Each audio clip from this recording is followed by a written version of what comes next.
contrairement à ce que vous dites et que beaucoup de gens disent, le Congo n'est pas né, le Congo-État n'est pas né à la conférence de Berlin. Le Congo-État est né au Congrès des États-Unis 6 mois avant la conférence de Berlin, et ce sont les Américains, avec le secrétaire d'État Félix Guyssen, qui ont imposé le Congo, et la conférence là ne s'appelait même pas la conférence de Berlin, elle s'appelait la conférence du Congo. Vous savez très bien, lorsqu'on parle de la conférence de Berlin en 1885, c'est une mauvaise présentation. Il s'agit de la conférence de Berlin sur le bassin du Congo. C'est ça le vrai nom.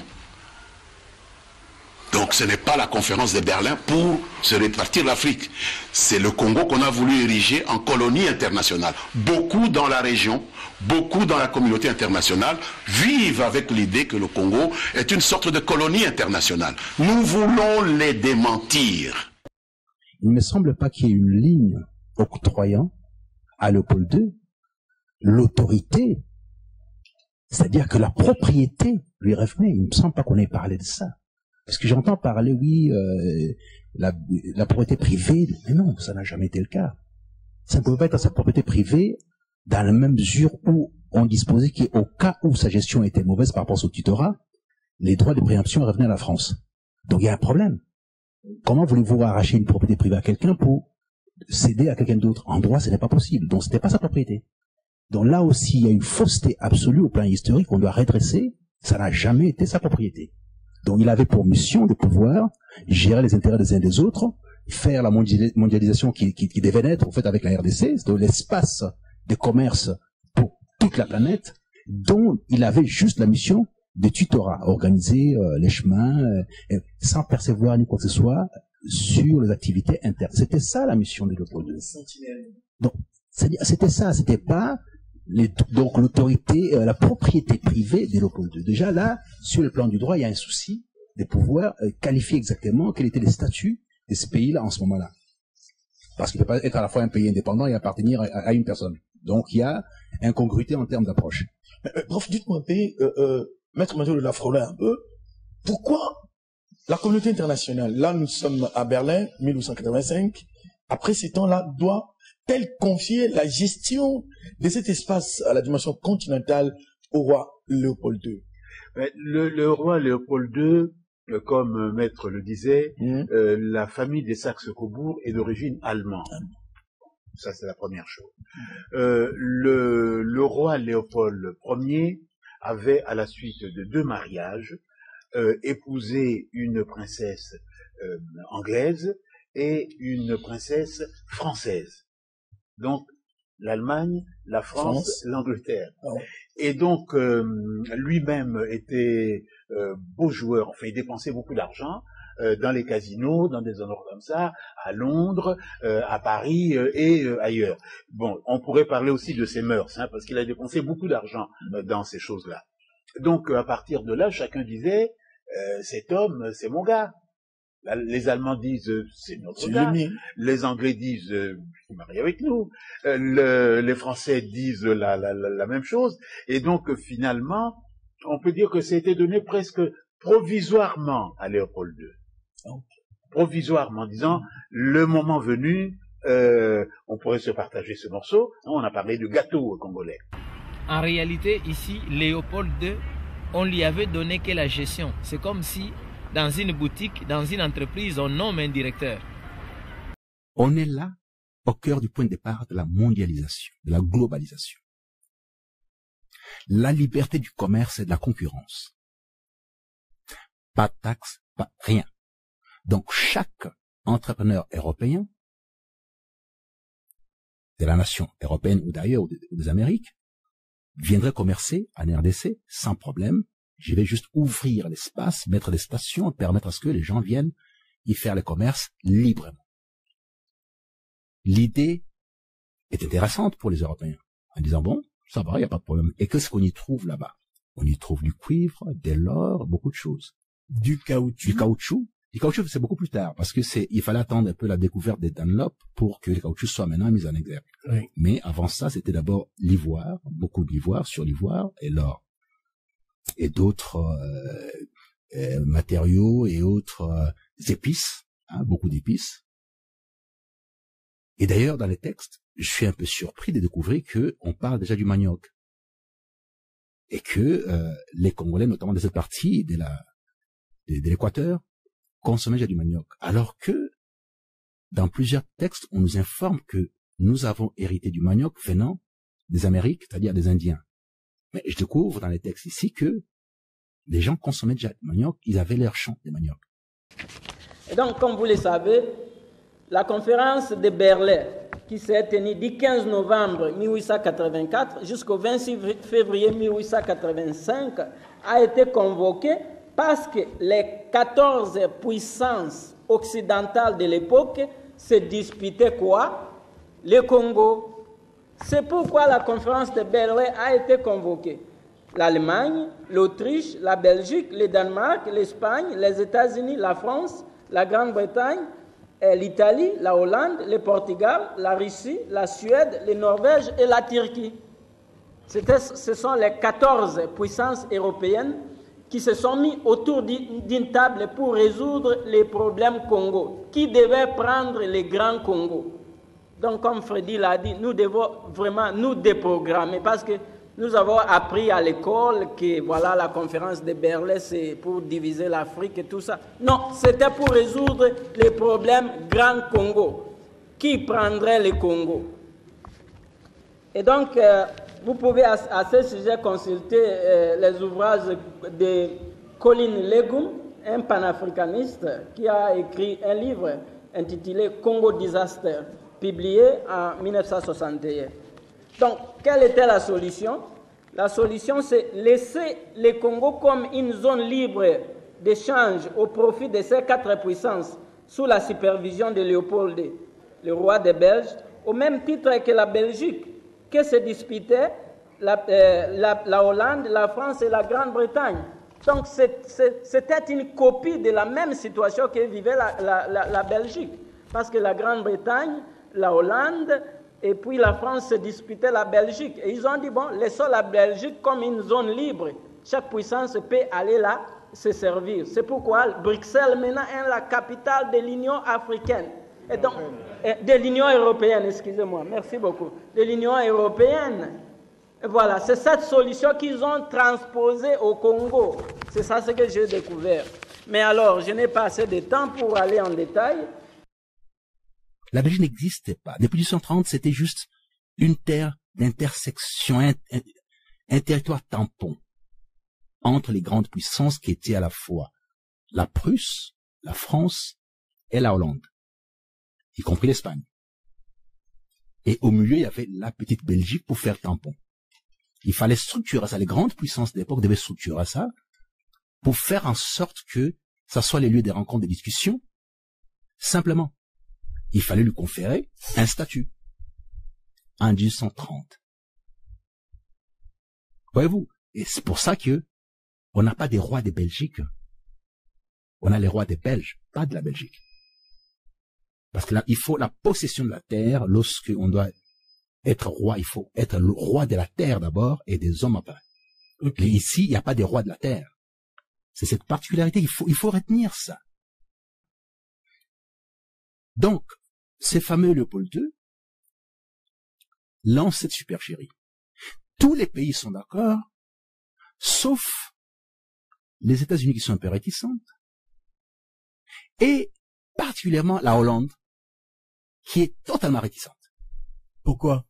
Parce que la Hollande ne voit pas par quel mécanisme Léopold II, sans moyens financiers, ils sont pauvres, ils n'ont pas de moyens.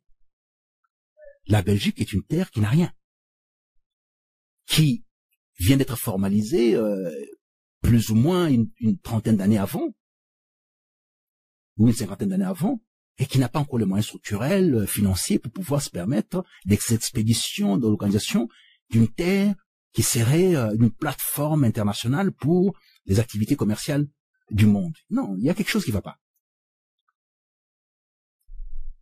Voilà que monsieur maintenant, les plus grands criminels de tous les temps, se trouvent réagardis par la possibilité de renflouer les caisses, de construire la Belgique.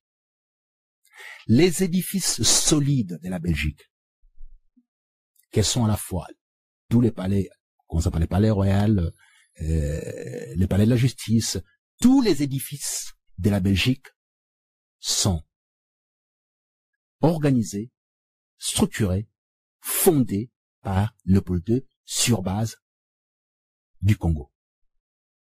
Le Congo fournit tout pour qu'on puisse élever un pays qui s'appelle la Belgique. J'ai du mal lorsque j'entends, ou j'ai mal à mon pays, à ma nation, aux mains coupées et au reste, lorsque j'entends si la Belgique n'était pas là, nous faisons cesser tout ça, non. La Belgique est là parce que la RDC a existé. La Belgique est là parce qu'il y a eu un criminel qui a pillé la RDC au prix du sang. C'est incroyable de voir tous ces embellissements, toutes ces réalisations, toutes ces richesses, sans une seule référence au Congo et aux Congolais. Après tout, si Léopold II a pu entreprendre tout ceci, c'est grâce à la richesse du Congo, au sang des Congolais, aux souffrances des Congolais, à l'exploitation du Congo.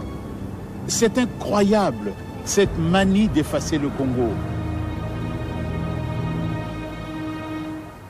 En 6 ans, les profits nets s'élèvent à 720 000 livres pour un capital souscrit de 9 300 livres environ. Et l'action achetée 4 livres rapporte 335 livres. Mais le roi a un appétit d'ogre, insatiable. Il veut toujours plus. En fait, si le roi devient riche, la Belgique aussi devient riche. Alors, sur la question que certains disent, c'est Léopold II qui est venu tout seul, etc. Beaucoup de gens admirent Bruxelles aujourd'hui, mais lorsque la Belgique naît comme État en 1830, la Belgique, c'est rien du tout. C'est rien du tout. Les grandes banques en Belgique à l'époque sont des banques françaises, des banques allemandes, des banques hollandaises.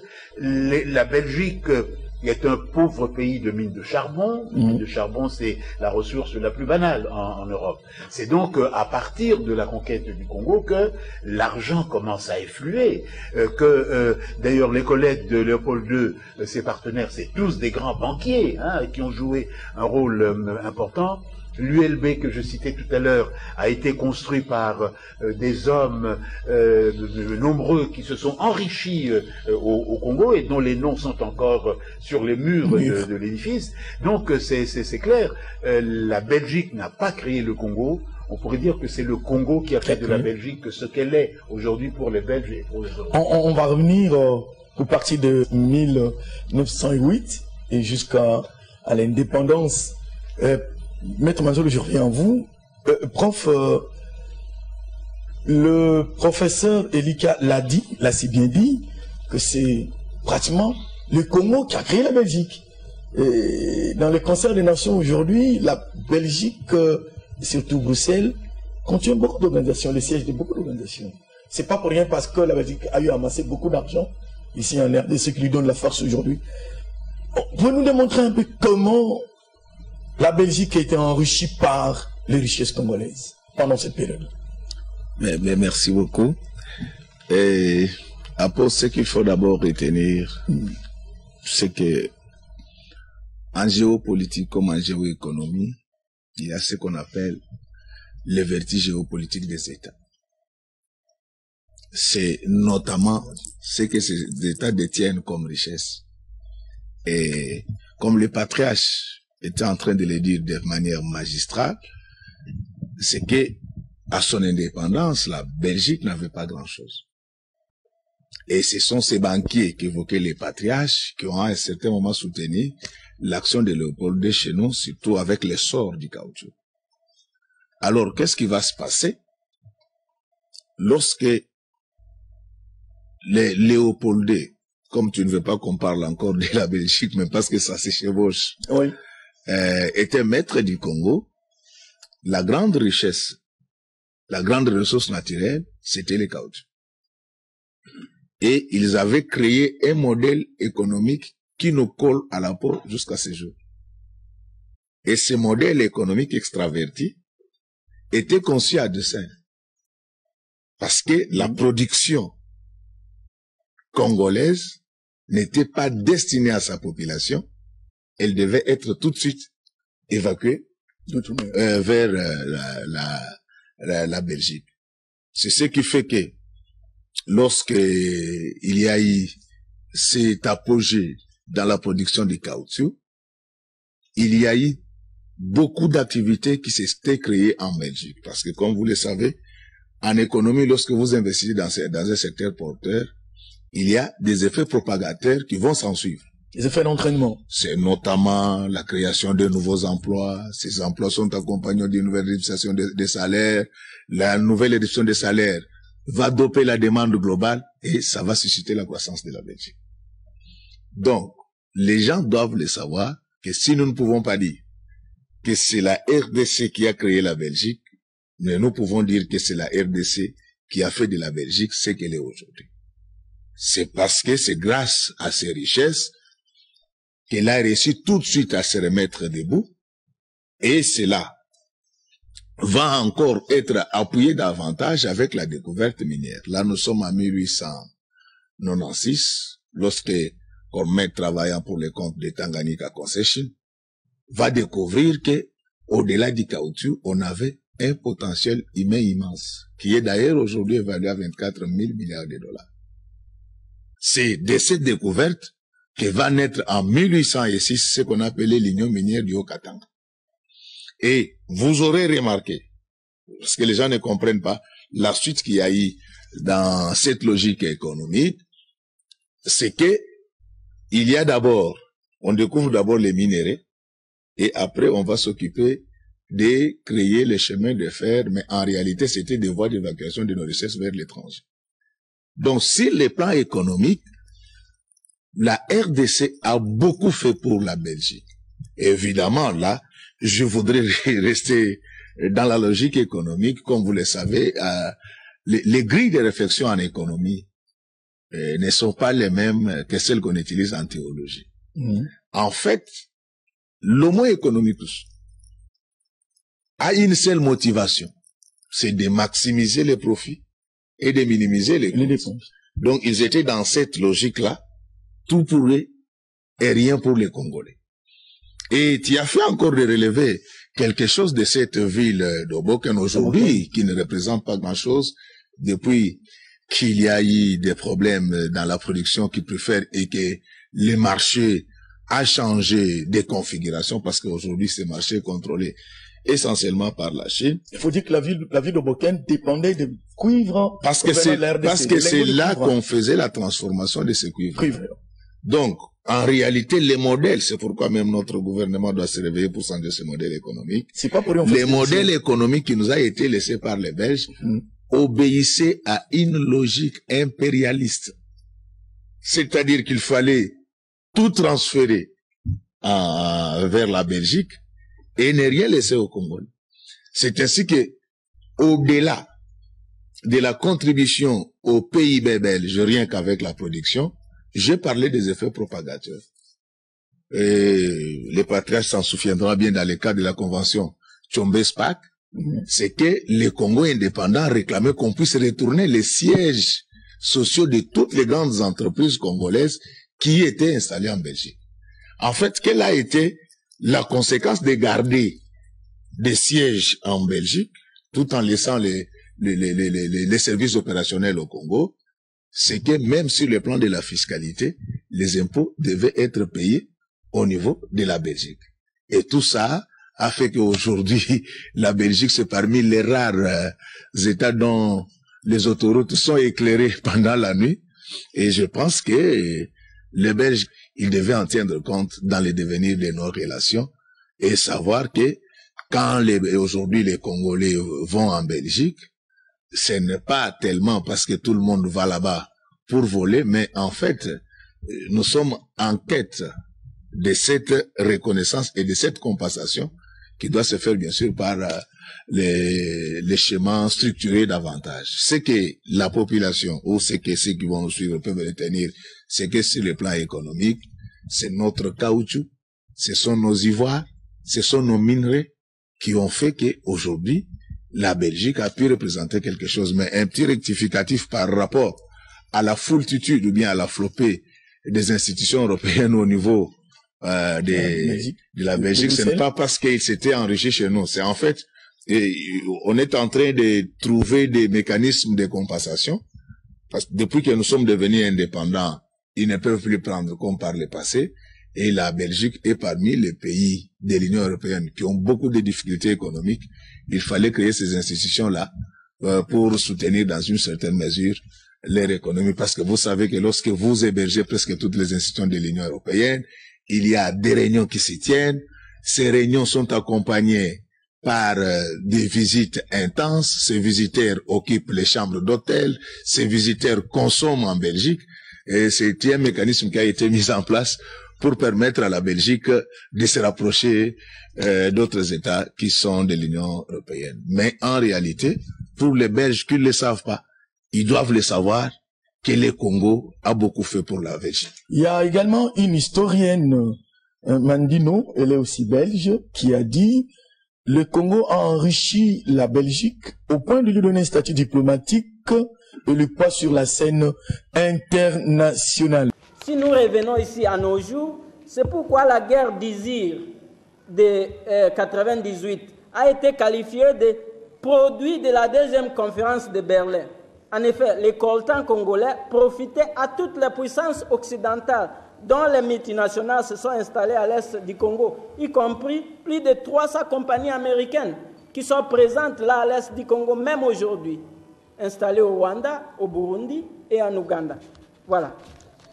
Mais alors, pourquoi les États-Unis réclament-ils un certain droit d'ingérence à la République démocratique du Congo? Pourquoi? Paraphrasant Stalin, qui a dit que sans le Congo, sans les chemins de fer, le Congo ne vaut un penny. Nous pouvons paraphraser Stalin en disant que sans les capitaux américains, le Congo ne vaut pas une colonie.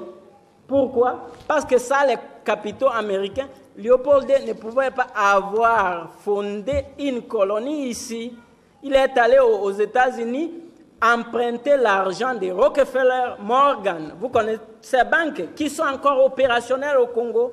Et où sont les capitaux? D'où est venu les capitaux de Morgan, de Rockefeller? De la traite des esclaves. Et donc vous voyez, nous sommes kidnappés.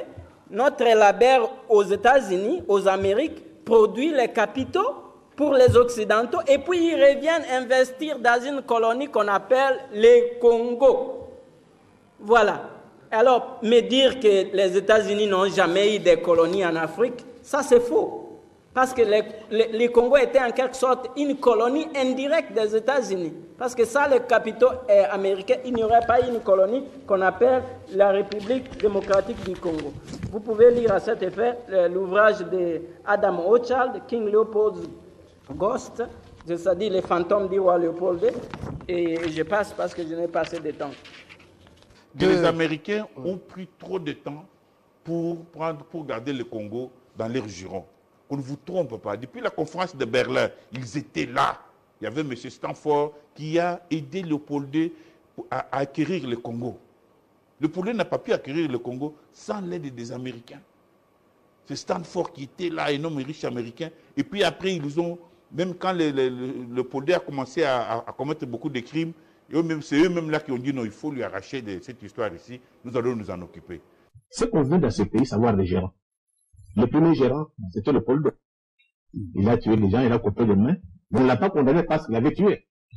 On a condamné Léopold II parce qu'il n'a pas respecté la libre entreprise, la liberté de commerce. Or, quand on a créé le Congo, c'était la liberté de commerce, et Léopold II a fait des monopoles. On a ravi le Congo, on a arrivé à la Belgique. La Belgique a fait le travail des gérants jusqu'à 60. La première rupture, c'est avec le Lumumba. Alors, le président américain de l'époque, Chester Arthur, a soutenu ces projets, des projets coloniaux de Léopold II au Congo, non seulement pour trouver un nouveau débouché pour les investissements américains. Vous savez, à cette époque-là, l'American Congo Company a été établie à cet effet, mais aussi pour y ramener les Noirs américains au Congo à l'instar du Libéria. Donc, les Américains voulaient faire d'une pierre deux coups. Faire revenir les Noirs, les anciens esclaves, ici comme ils ont fait au Libéria, et puis exploiter les richesses de ces pays. Voilà l'intérêt des Américains à la conférence de Berlin. Alors, à la conférence de Berlin, John Kasson, alors ambassadeur américain à Berlin, s'est félicité du fait que c'était un citoyen américain. à vrai dire, un Britannique naturalisé américain, en la personne de Morton Stanley, qui a exploré le Congo pour justifier les droits d'ingérence américains au Congo. Et les historiens congolais comme Isidore Ndaiwel, Eli Kiambokolo et Georges Nzongo là, ont suffisamment évoqué ces faits dans leurs ouvrages. Mais je voudrais particulièrement attirer votre attention sur le livre du professeur Kabasu Baba Katulondi. Voilà. Voilà. Publié à cet effet dans le cadre de la New US Congo Project en 2013 et intitulé The Making of the Congo State in the US, a Forgotten Story. La fondation de l'État indépendant du Congo aux États-Unis, une histoire oubliée. C'est un livre de référence sur l'histoire des relations États-Unis-RDC. Mais j'ai eu l'impression qu'il véhicule une certaine nostalgie coloniale, chère à beaucoup de Congolais qui ne cessent de se lamenter que le Congo a eu la malédiction d'être colonisé par la Belgique. Et si seulement si le Congo a été colonisé par les États-Unis, la Grande-Bretagne ou la France ou l'Allemagne, notre destin serait autrement. À mon avis, aucun esclavage, aucune exploitation n'est moindre mal par rapport à un autre. Et merci. Et les anciennes colonies françaises et britanniques en Afrique sont-ils devenus des paradis par rapport au Congo de Léopold? Vois-moi la situation en Côte d'Ivoire aujourd'hui.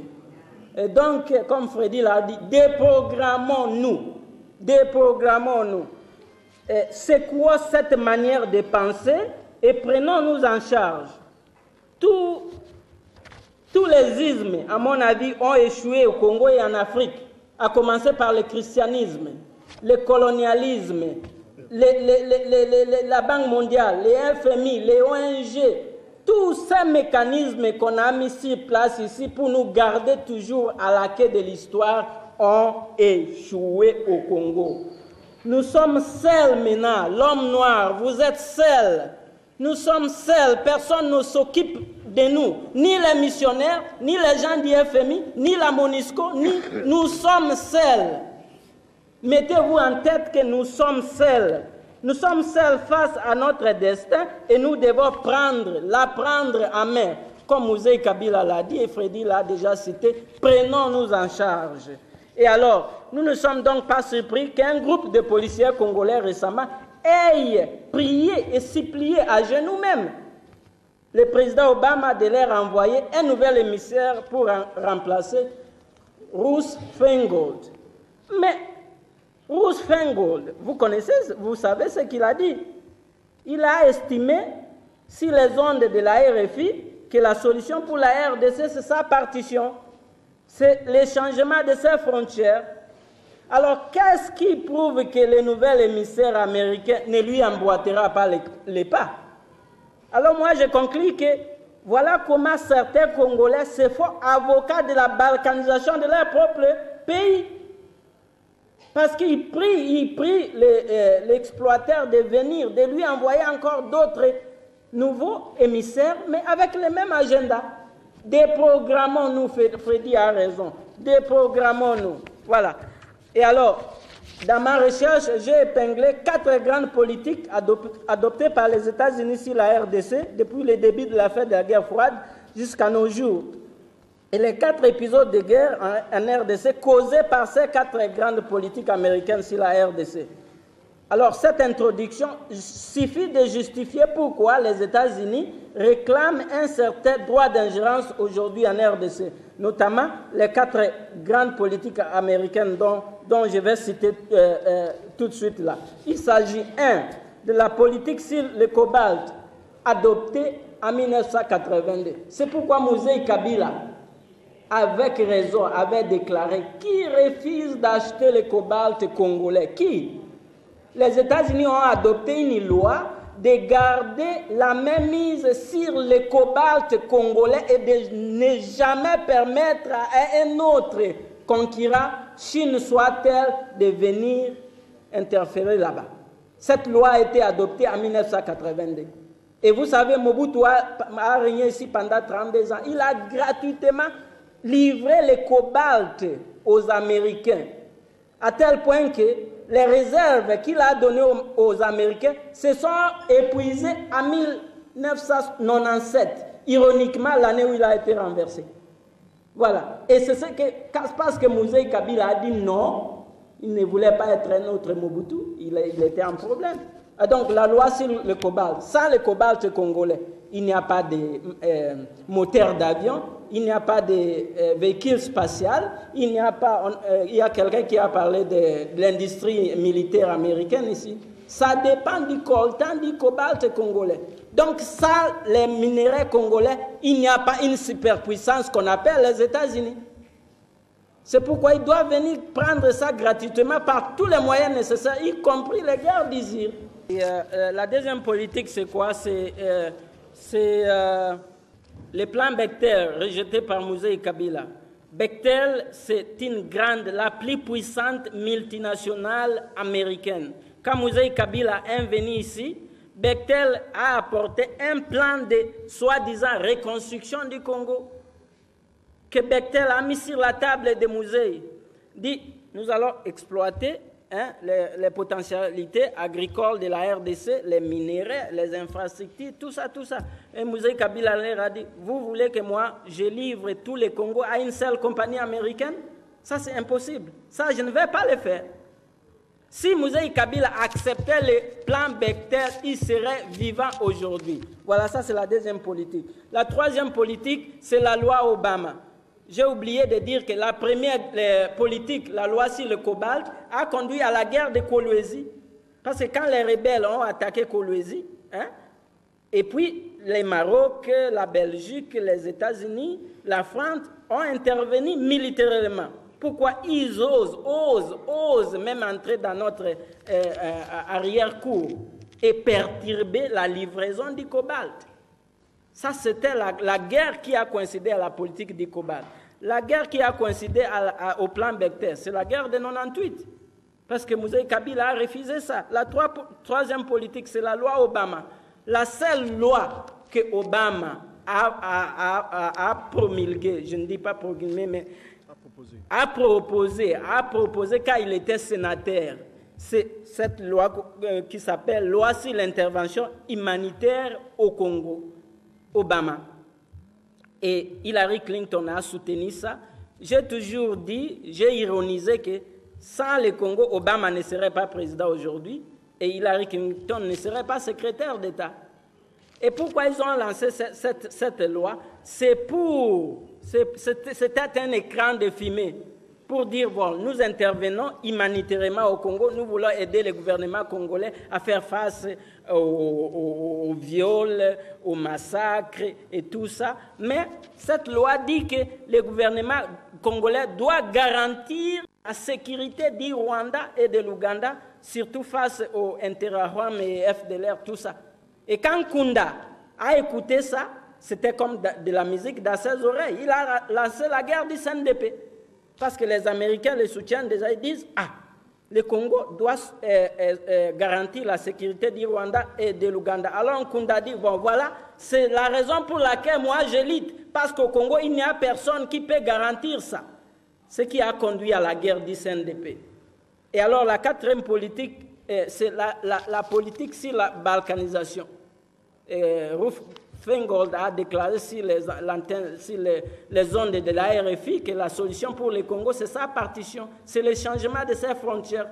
Et tous les officiels américains dont je connais, ils ont répété la même chanson. Je n'ai pas le temps d'aller en profondeur. Alors ça a conduit à la guerre du M23. La guerre du M23. Quand les M23 ont équipé l'Est du Congo, ils n'exploitaient pas les minéraux. Non.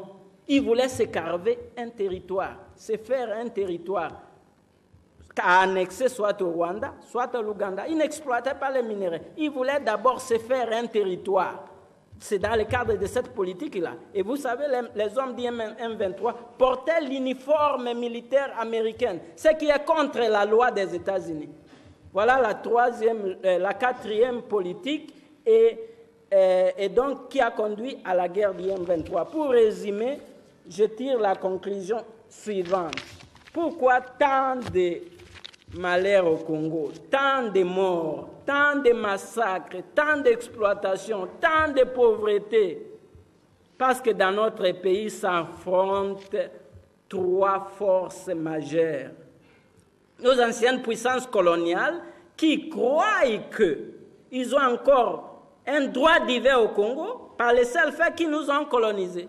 Par exemple, quand nous avons signé les contrats avec les Chinois, infrastructures contre minerais, Karel de Guiche, alors ministre des Affaires étrangères belge, est allé jusqu'à Beijing poser la question au gouvernement chinois, disant « Montrez-moi les contrats que vous avez signés avec le Congo de Léopold II. » Bon, les Chinois lui ont dit « Bon, comment est-ce que vous êtes ministre des Affaires étrangères de la Belgique ou du Congo? Est-ce que le Congo est encore le Congo de Léopold II ou le Congo est indépendant depuis le 30 juin 1960 ?» Voilà. Comment analysez-vous cette pression de la communauté internationale sur la RDC? Oh, nous avons très bien compris d'où elle vient. Nous l'avons bien située en Belgique. Ça a pris corps depuis le jour où le président Joseph Kabila a décidé de décoloniser nos structures économiques. En fait, c'est ça le problème. Nous avons décidé d'avoir des relations de partenariat économique avec des partenaires autres que ceux qui nous avaient colonisés, c'est-à-dire les Belges, l'Europe occidentale, et nous sommes allés vers la Chine. Souvenez-vous de la phrase d'un ancien ministre belge des Affaires étrangères. Ils ont osé donner notre Congo aux Chinotok. Et vous, vous êtes Congolais. Je ne comprends pas comment vous ne partagez pas notre révolte, notre ressentiment face à de telles phrases. Kabila a donné notre Congo aux Chinois. C'est le mot qui a été dit. Comme si c'était un bien propre. Comme si c'était leur bien propre. Je suis allé en Chine plusieurs fois. J'ai rencontré des collègues ministres chinois qui m'ont dit que souvent ils ont dû modifier l'ordre du jour des discussions qu'ils ont avec des partenaires belges qui vont là-bas chercher de l'argent et qui mettent dans l'ordre du jour, entre autres, après les questions bilatérales, les questions des contrats de la Chine avec la RDC. Et les Chinois disent, mais pourquoi la RDC? La RDC n'est pas là, nous parlons avec vous, pourquoi mettez-vous la RDC à l'ordre du jour? Et ils disent, ah, le monde entier sait que pour parler avec la RDC, il faut passer par la Belgique. Nous ne voulons plus de cela. C'est terminé. Il faut que nous nous libérions. Patrice Lumumba a été tué. Vous étiez bien jeune. Peut-être que vous ne savez pas ce qui s'est passé dans ce pays, qui risque de se passer à nouveau si les générations que nous avons aujourd'hui développent la même inconscience, la même insouciance, la même inconséquence. On va éliminer tous ceux qui peuvent défendre les intérêts de ce pays parce que les États n'ont pas d'amis. Les États n'ont que des intérêts. Et dans la défense de leurs intérêts, eux, ils veulent devenir les intermédiaires entre le Congo et tout pays du monde entier. Et le malheur pour nous, c'est d'avoir décidé de traiter avec différents partenaires sans passer par eux. C'est comme des commissionnaires. J'ai une maison à faire louer, j'ai une maison à faire vendre, je peux m'adresser à un acheteur ou à un locataire directement. Ça me coûte moins cher, tout comme je peux m'adresser à un commissionnaire. Ça me coûte plus cher parce qu'il faut désintéresser le commissionnaire, lui donner un pourcentage. La Belgique veut jouer ce rôle de commissionnaire. Nous ne voulons pas. Voilà tout. Et eux nous punissent pour cela. C'est ainsi qu'ils jouent de leur présence dans les instances de l'Union européenne. Ils jouent de la naïveté de certains d'entre nous, certaines ONG, parce qu'on a vu des ONG congolaises à Genève. On a vu même un évêque catholique à Genève pour faire campagne, pour qu'on puisse envoyer une enquête parallèle ici. Je suis content qu'ils aient échoué, parce que la République démocratique du Congo a réussi à démontrer qu'elle avait la solidarité de tous les autres États du tiers-monde, pas seulement des États africains, mais tous les États, même d'Amérique du Sud, ont soutenu la position que le Congo étant indépendant, on ne pouvait pas le traiter comme on pouvait le traiter avant le 30 juin 1960. Parce que je vais vous dire une chose. J'ai eu, et ça c'est une confidence, j'ai eu un entretien sérieux avec un ambassadeur d'un pays européen de la place, je ne citerai pas son nom ou son pays par courtoisie. Il m'a dit, nous ne voulons pas d'une autre Chine en Afrique. Comprenez donc par là que, avec les potentialités que regorge la RDC, les richesses que nous avons, et une population aussi dynamique que la population congolaise, je vous assure qu'en 5 ans, si nous sommes libres de nos choix économiques, politiques et sécuritaires, je vous assure que nous serons la Chine d'Afrique. Et justement, c'est ce que les gens ne veulent pas. Ça, c'est la première loi. La deuxième loi, c'est-à-dire quoi? Ce que j'appelle la loi de la dispossession. Nos anciennes puissances coloniales croient qu'ils doivent continuer de mettre la même mise sur nos ressources, notre patrimoine. Pourquoi? Parce que s'ils ne font pas ça, les usines en Europe seront fermées en une semaine, sans l'Afrique. Voilà parce que la France s'accroche à la Côte d'Ivoire. Pourquoi? Aujourd'hui, en Côte d'Ivoire, les Ivoiriens payent la facture, électricité, eau, l'argent va directement en France. Toutes les compagnies contrôlent toute l'économie ivoirienne. Voilà pourquoi la France s'accroche, parce que sans l'Afrique, comme Mitterrand lui-même l'a reconnu, la France serait au XXe siècle au rang d'un pays du tiers-monde, occupera la position d'un pays du tiers-monde. Ils le disent, ils le reconnaissent eux-mêmes. Alors, la troisième force majeure, c'est ça. Ce sont les pays émergents, la Chine et les autres, qui émergent et qui disent, bon, nous venons ici avec les principes gagnant-gagnant. Je suis d'accord avec ça, mais j'ai aussi toujours dit que les principes gagnant-gagnant n'excluent pas le fait que moi, nous, peuple congolais, nous demeurons encore les propriétaires numéro 1 de notre patrimoine. Gagnant-gagnant, c'est-à-dire quoi? Merci, vous m'apportez la technologie, moi je te donne ce que tu veux. Mais je peux décider de te donner un quart, 3 quarts, moitié ou 4 quarts.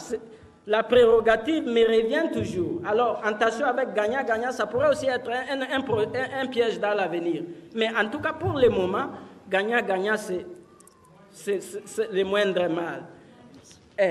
Et alors dans ces cas-là, vous voyez ces 3 forces qui s'affrontent au Congo, en Afrique, et qui créent cette instabilité-là.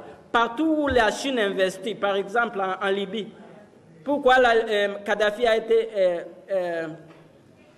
été renversé, assassiné?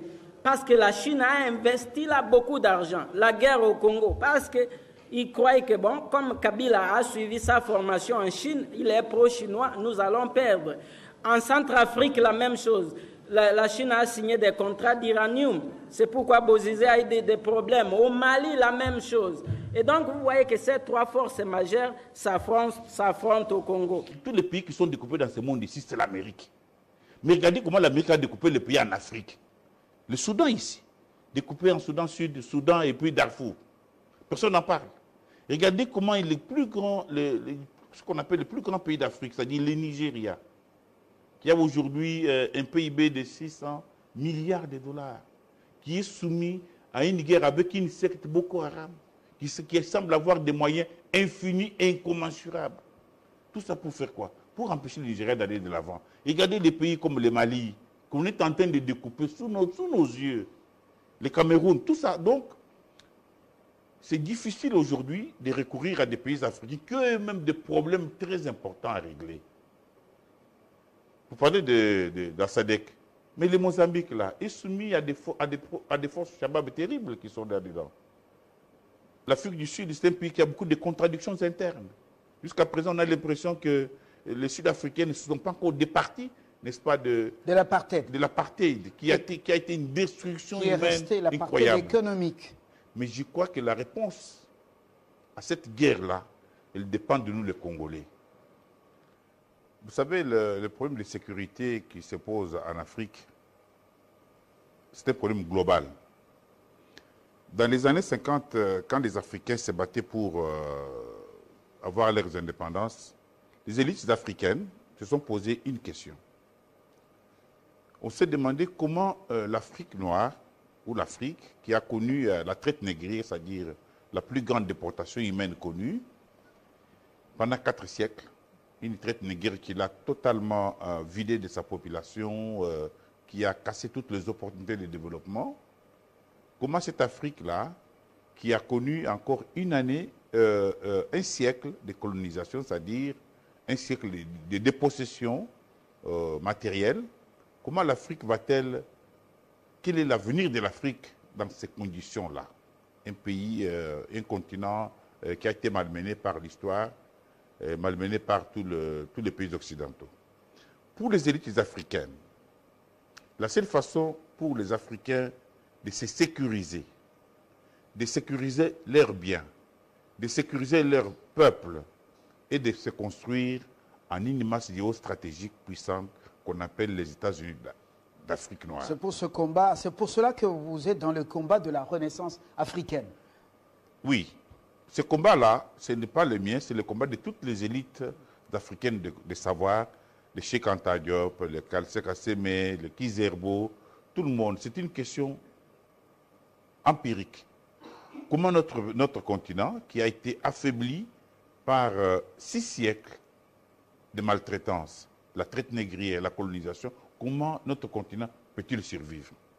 Donc pour toutes les élites du savoir, la seule façon de résoudre ces problèmes de façon concrète, pragmatique et intelligente, c'est de se construire en une masse géostratégique puissante qu'on appelle les États-Unis d'Amérique, les États-Unis d'Afrique noire. Ceux qui combattent la Renaissance africaine, ceux qui combattent l'idée d'une Afrique unie politiquement pour se construire une sécurité, pour sécuriser ses biens et ses peuples, ceux qui combattent cette volonté-là, africaine, ont mis en place des moyens propres pour nous détruire.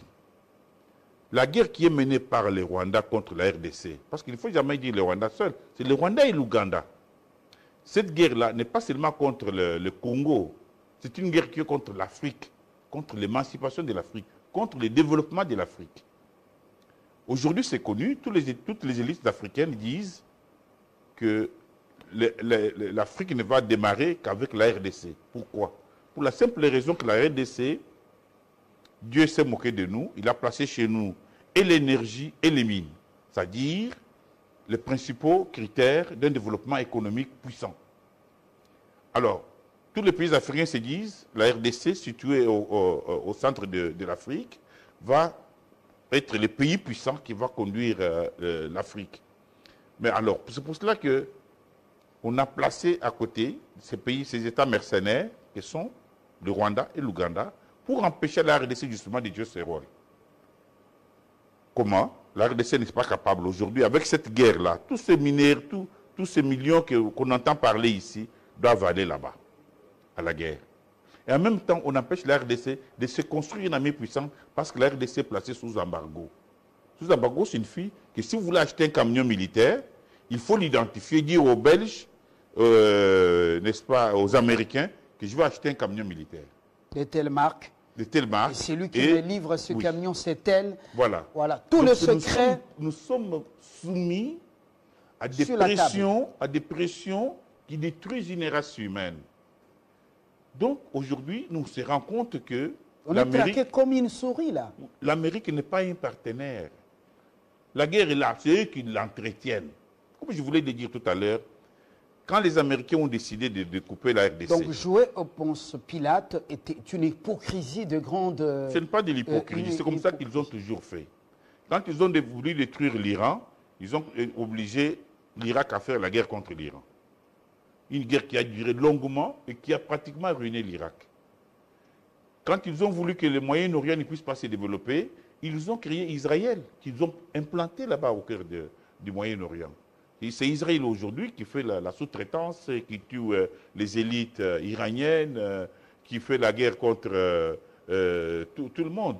Donc, c'est le même rôle que jouent le Rwanda et l'Ouganda.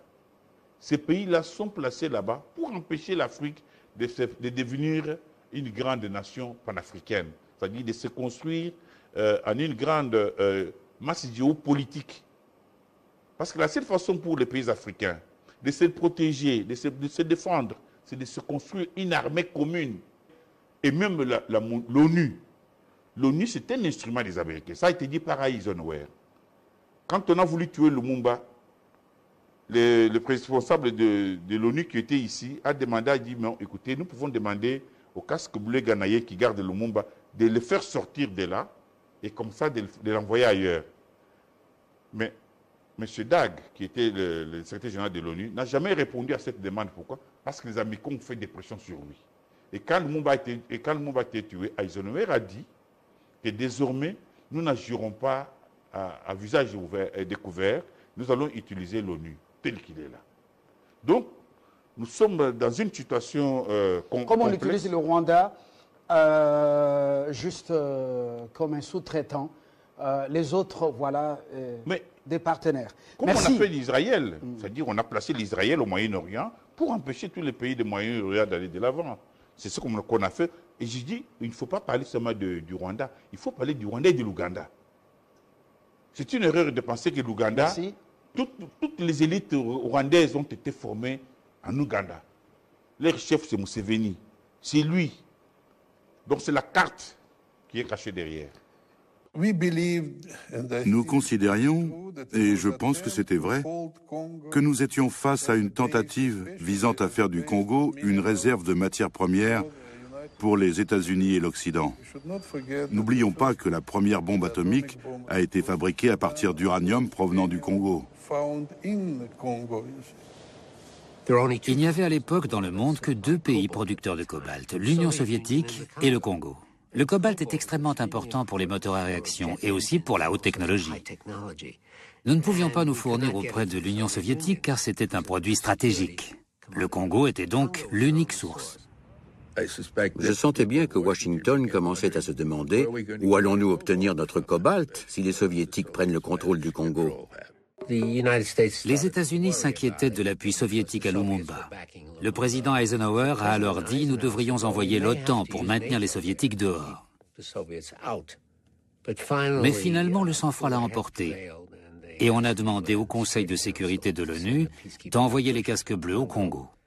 Le président Eisenhower a jeté les bases d'une politique qui est toujours en vigueur aujourd'hui. Il disait « S'il y a des problèmes en Afrique, nous ne devons pas envoyer des troupes là-bas, et les Européens non plus. C'est l'ONU qui doit mener ces opérations. » Lumumba croit que l'arrivée des casques bleus de l'ONU l'aidera à ramener la stabilité. Il se trompe. La mission de l'ONU est en réalité l'élément qui va précipiter la chute de son gouvernement.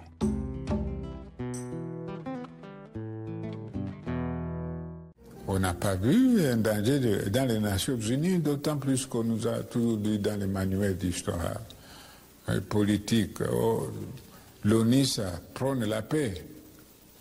On ne sait pas que l'ONU aussi dépend en partie des Occidentaux, et même pas tous les Occidentaux, puisque l'ONU a été créée à New York par les Américains. Les Américains tenaient l'ONU en main, et tout se faisait sur ordre des Américains, donc l'ONU c'était une fiction.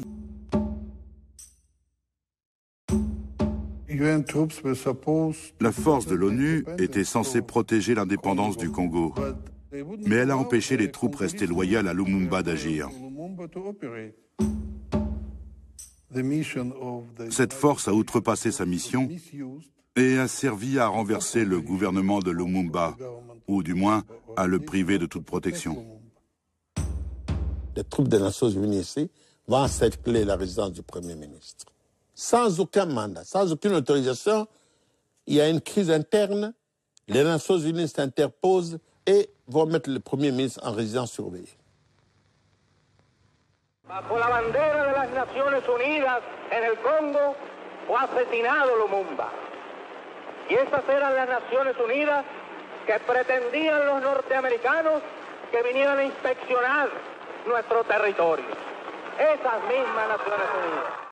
Pero no porque él confiara que el Congo Il était sûr que le Congo pouvait devenir la base d'où partiraient les colonnes qui allaient rendre son indépendance à l'Afrique, au-delà des frontières.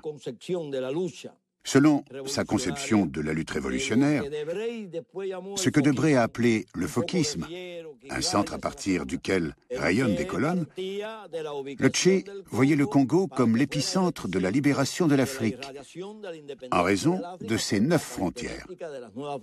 Il n'y a pas de Nations Unies. Il y a une communauté internationale qui, à l'occasion, peut être dirigée par le dernier vrai pouvoir mondial, les États-Unis. Quand les États-Unis dirigent, les Nations Unies suivent. Et nous ne dirigeons que quand ça correspond à nos intérêts nationaux.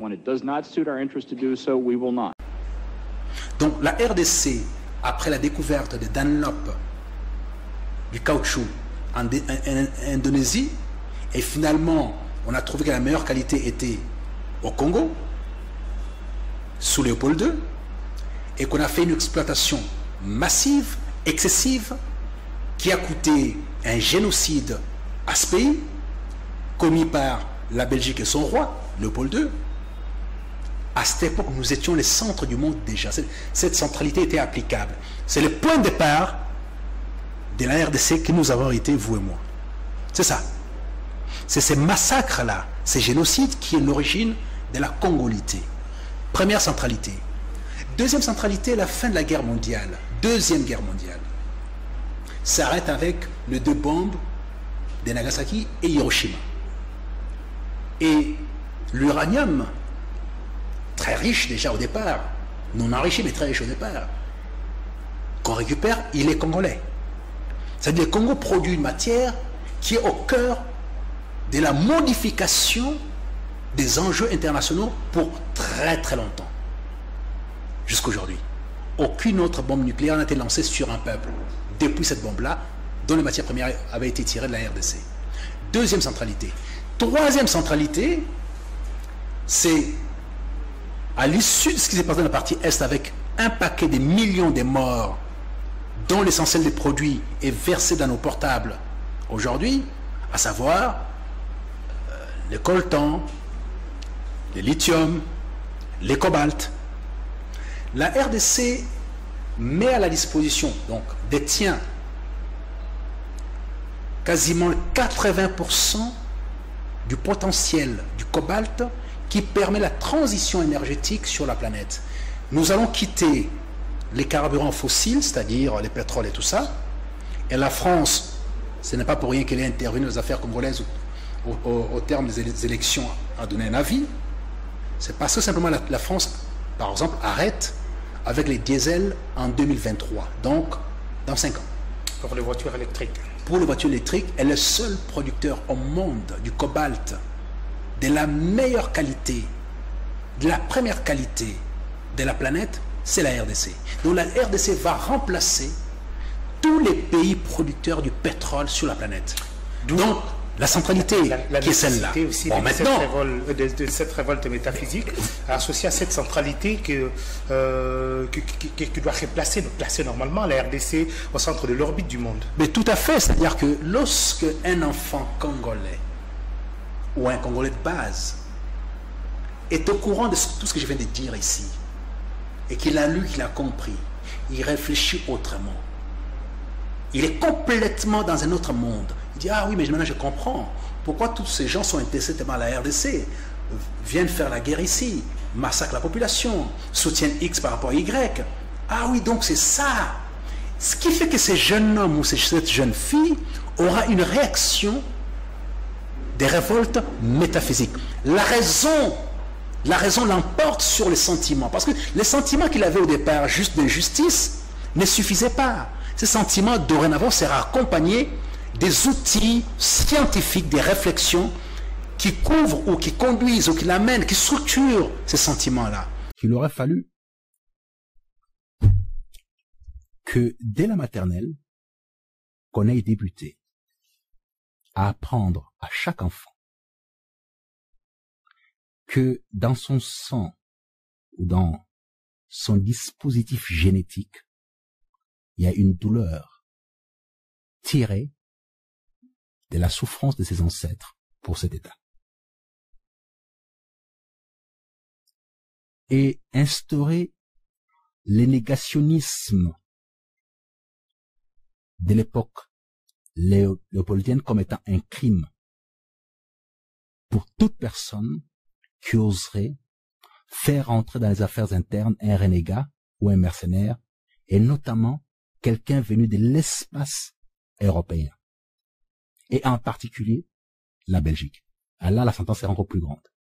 Si jamais on avait appris ça, dès le bas âge, on se comportait autrement. Nous-mêmes Congolais, Lumumba l'a dit, l'histoire du Congo sera écrite par les Congolais.